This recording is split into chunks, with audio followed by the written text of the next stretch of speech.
Sapagkat naparito si Juan Bautista na hindi kumakain ng tinapay at hindi umiinom ng alak at inyong sinasabi, siya'y may isang demonyo. Naparito ang anak ng tao na kumakain at umiinom, at inyong sinasabi, narito ang isang matako na tao, at isang magiinom ng alak, isang kaibigan ng mga maninangil ng buwis at ng mga makasalanan.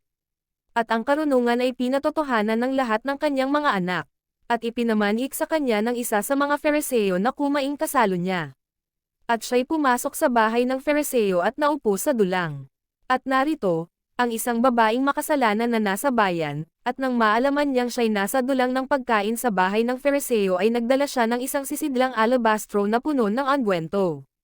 At nakatayo sa likuran sa kanyang mga paanan na tumatangis, ay pinasimulan niyang dinilig ng mga luha ang kanyang mga paa, at ang mga ito'y kinukuskus ng buhok ng kanyang ulo, at hinahagkan ang kanyang mga paa, at pinapahiran ng angwento.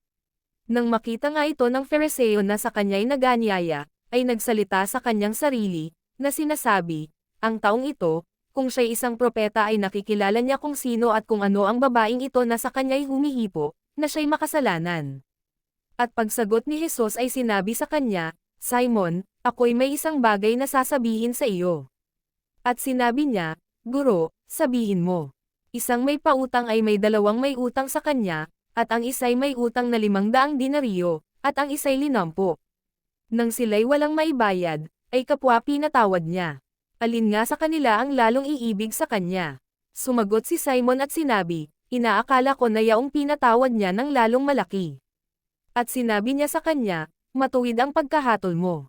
At paglingon sa babae, ay sinabi niya kay Simon, nakikita mo baga ang babaeng ito? Pumasok ako sa iyong bahay, hindi mo ako binigyan ng tubig na ukol sa aking mga paa, datapwat dinilig niya ang aking mga ng kanyang mga luha, at kinuskos ng kanyang buhok.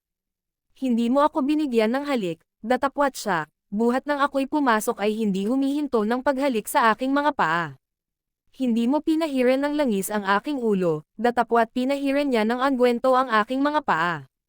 Kaya nga sinasabi ko sa inyo, ipinatatawad ang kanyang maraming kasalanan, sapagkat siya ay umibig ng malaki, datapwat sa pinatatawad ng kaunti, ay kakaunti ang paibig.